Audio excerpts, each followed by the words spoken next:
The purpose is to awaken from the dream. And the dream of bodies is just a shadow of the dream of guilt that's in the mind. We have to be motivated. Right? All right. If Jesus is our teacher, then he shares the challenge that any teacher has, which is to motivate his or her pupils. They have to want to learn the courses that they're teaching. Well, the only way Jesus will get us to really learn this course is to realize how unhappy we are where we are.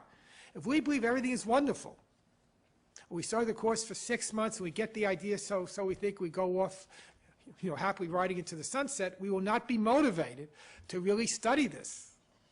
Study it as a text and practice it day in and day out. First with the workbook and then after the year to just practice it for the rest of our lives. All our unforgivenesses, day in and day out. We have to be motivated by realizing our life does not work. So that's why there are all these passages here. The descent into hell follows step by step in an inevitable course, once the decision that guilt is real has been made. All right, this is what he talks about in the course as the mad course into insanity. This is what he also refers to as the ladder that separation led us down. If you look on your chart, you begin at the top with God that you believe you have left. Then you have a decision-making part of your mind that makes the wrong choice, or seeks to obliterate the Holy Spirit. So now our self is no longer a capital S self, is no longer even a decision-making self, it's now is an ego self, little and tiny, pretending in its grandiosity to be something important. And from that, we descend finally onto the level of the world. That's what he's talking about. And this is inevitable once you make guilt real. Because guilt demands punishment, we'll be afraid of the punishment, and this demands that we leave the mind to flee from God's wrath and make up a world. This is not something that happened once in time. This happens over and over again. Each and every instant, as the Course says. There's that wonderful section, the little hindrance in chapter 26 of the text, that says, every day and every hour and every minute that each hour holds you, but relive the time when terror took the place of love. We reenact that moment when we told the Holy Spirit to get lost, and we listen to the ego instead. And we do this over and over again, outside of time. But we experience its effects within time. But the problem is outside of time, which means the healing has to be outside of time. That's what the holy instant is. It's that instant outside of time and space when we choose the Holy Spirit instead of the ego. Sickness and death and misery now stalk the earth in unrelenting waves, sometimes together and sometimes in grim succession.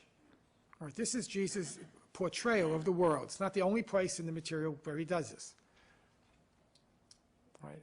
And he's trying to help us realize this is not a nice place. As he says in the workbook, it's a desert where starved and thirsty creatures come to die. And that's not the only place he uses the image of a desert either. There's no life in a desert, there's no life here. Because he tells us there's no life outside of heaven. So the point of all this is not to kind of badger us and not to make us feel guilty, but to have us become motivated that we really want to leave this desert, that we don't want to stay in a place where, again, where starved and thirsty creatures come to die. Right? So that's the bad news in terms of the world that we think is so real and so wonderful. And the good news is yet all these things, however real they seem, are but illusions. All right, now the problem with that statement, and with so many other statements, is if I accept what he's saying here, that all these things, sickness, death, and misery, are illusions, I must also accept the fact that this body is an illusion too. That's the problem. Once again, that's why no one really likes this course. Jesus ultimately is not just saying give up your grievances, give up all your unforgiveness, give up all your petty hates, give up all your specialness. It's true he's saying all that.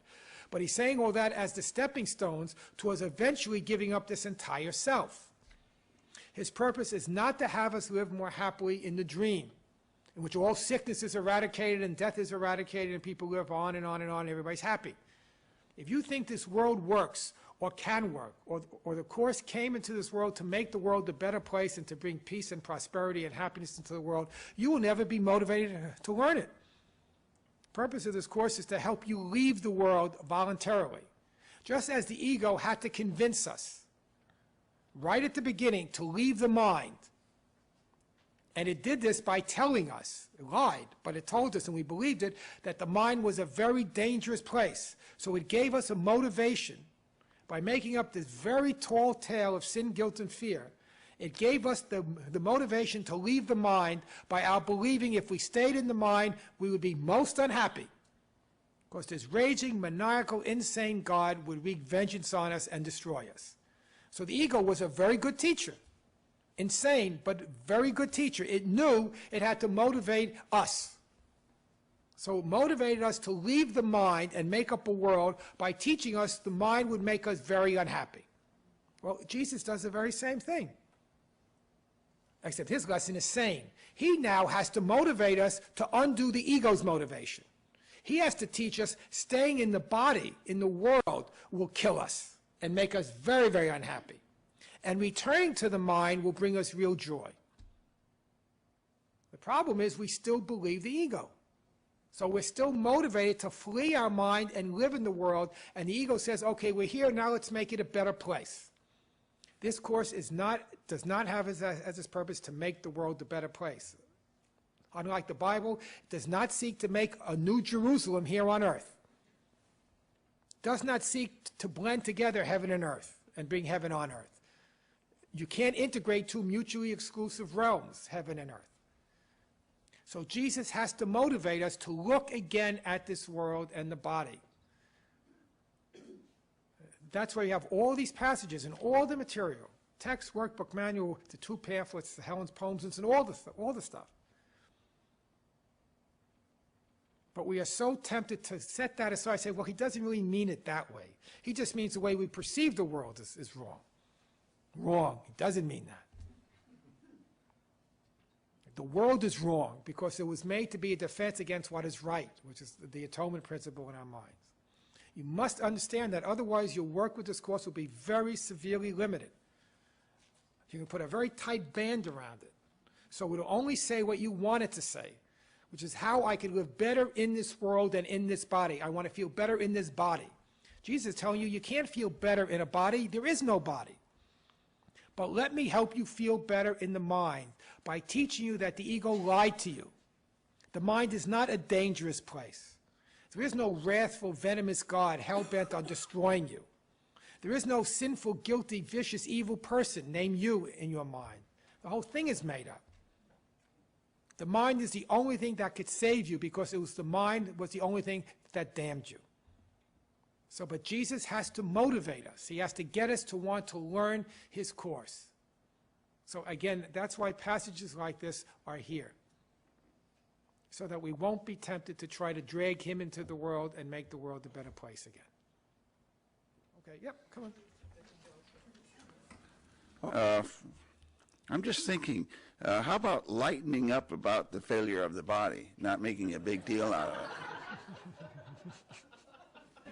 I'm sorry. No, I'm just reading what's in the book. That's all. I'm innocent. One of the reasons I think it is important to be a little serious, why it is important to talk about the body that way, is because most people don't like to talk about it that way.